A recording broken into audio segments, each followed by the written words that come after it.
Spring. As much as we have all the seasons, and we do have the seasons, but most people love spring. And there are things to be loved upon. For the matter, if you hear in my background, the noise of idiots, because they're part of spring. And I said the word idiot because I hate noise. So what are we about to do today? Beautiful weather. Bit cold, but not chilly. Let's do strawberries today. And Jan is helping me.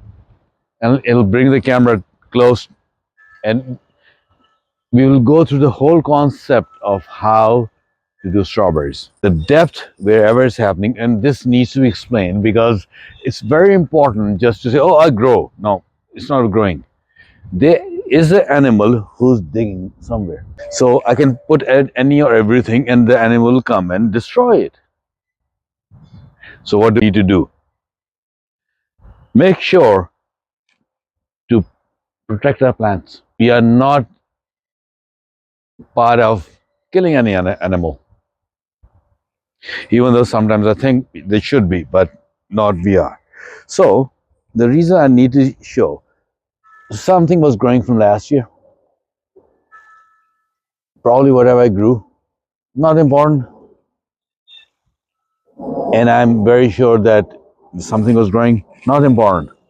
And when I say not important, what I mean is you have to protect everything for yourself. So let's start fixing. You have already known how I ground or how I grow. So all I have to do is pull everything and fix it. Even though I had this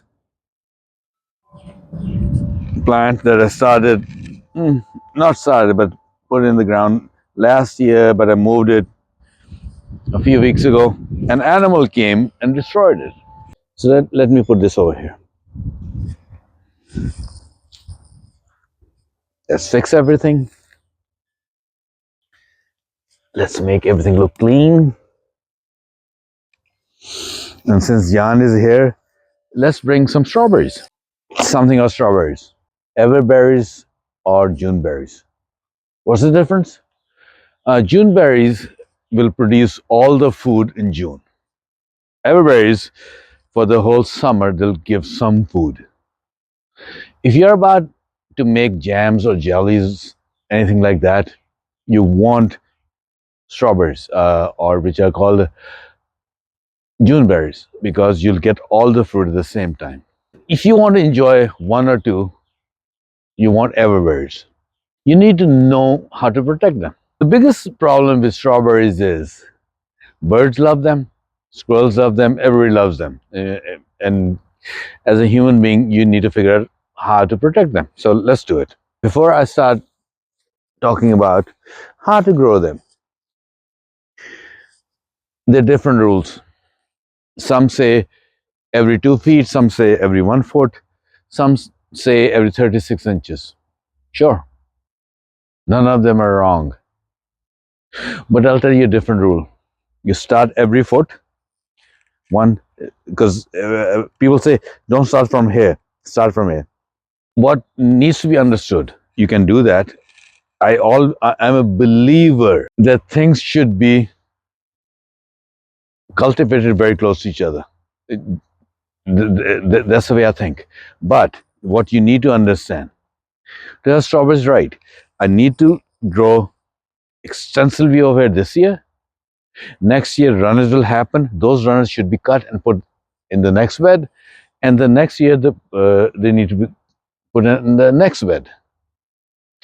At the third year, the runners should be cut and be brought back here. That's the life of a strawberry. I don't know how many people realize or not. The beauty of strawberry is when you eat it, you're eating the seeds. The outside part is the seed of it. And the crunch, when it happens, you're eating the seed. That's the beauty of it. So let's do some strawberries. because my friend Bob did give me these strawberries. I'm not doing runners. I'm doing plants. And everybody needs to understand, when you do runners, you have to pinch the leaves for the first year. When you have this beautiful plant, and let me come close to the camera, and you'll be able to see it. It's fruit already. I don't need to. How strawberries work? These beautiful plants, 3 in this, right? So again, no mathematics. 1, 2, 3, 4. From this side, I'll do the same logic. Oh, you compost not always right, because there could be things in there. 1, 2. What I'll tell you, what you could do is, instead of doing 1, 2, 3 the same way, come from here and then come from here. Yes, in this row, you'll have, compared to 4 over here, you'll have 3. Then you'll have 4 again, and the growth will be different. So let's do it that way.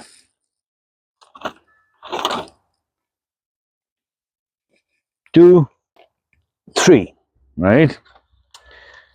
Let's move this over here before we plant. Again, now we come this way. 1, 2, 3, 4. I'll come this way, and I'll come in the middle of it. 1, 2, and 3. Mostly no math is required. Whoever tells you do it this way, what I'm trying to tell everybody is simple how to grow things. So once I put this in the ground, Jan will help you how to cover them. Because strawberries, many animals eat it. So you have to be careful how to grow it. Let Jan come over and explain what are we about to do. So this is the simple mechanism that you're going to use. It's just to hold down the net that we're going to put over the strawberries to protect them from birds, other animals, and see how it holds up. But it's just as simple as using a coat hanger that you might have, from going to the dry cleaners and years on years of just collecting them, because every time you do something new, they go ahead and give you a new one. So it's utilizing what you have around. And it's as simple as just cutting. And if your pliers are old, the technique you swivel it and then you let it go. Again, cut it and just touch it. So you might say, oh, this is the shape that I need for the structure that I have. No, we're going to shape it to that size. So even let's say this, right? It might not be the size. It doesn't matter if it's not the size. You got to do the work yourself. So we're going to go ahead. Once you do one, it really becomes automated, because you could take the measurement off of the first one you did, because it takes some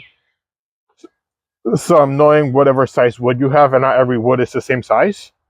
But then once you have it narrowed down, you go ahead, just to protect your hands, if that's your sort of type of thing. If you have some nice hands and you put lotion on it and you care for them, you go ahead and do that. Then you go ahead and just kind of size it up. And when you do this, you want to go a little bit inner on the measurement, because the way metal bends, it's not always going to be straight. So you want to account for that, or else you have to redo it, like adjust it. And this will be our netting right here. We went ahead, we just cut it up to size. This is 4x4, so it's a pretty standard size. So you're gonna find the netting that is the same size as well. Make sure like you here too. There you go. And you always want to leave a little bit of extra space on the sides, because you also want to cover, or in this case, you can't really cover the back because it's close to the structure. But then we just go ahead and put the clip as simple. Usually when it comes to putting a net over your things, usually when the plant grows so high, that's when you want to have a higher structure. Strawberries, they're low ground fruit, so they spread out around the ground. And you see like little stuff like this that you kind of pick up over time. You kind of want to go with the material. So thing is curling up because it comes in a roll. So you want to work with what you have. Me personally, I also bought a netting. It's called koi pond fish netting, and this netting, it's a little bit more malleable, and it does not come in a roll. Um, but it's fine. So just work where you have. The netting could be thick, could be thin.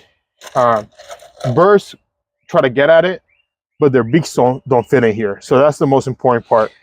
And the other thing, what you need to remember, you don't want to put something that the bees cannot get into it.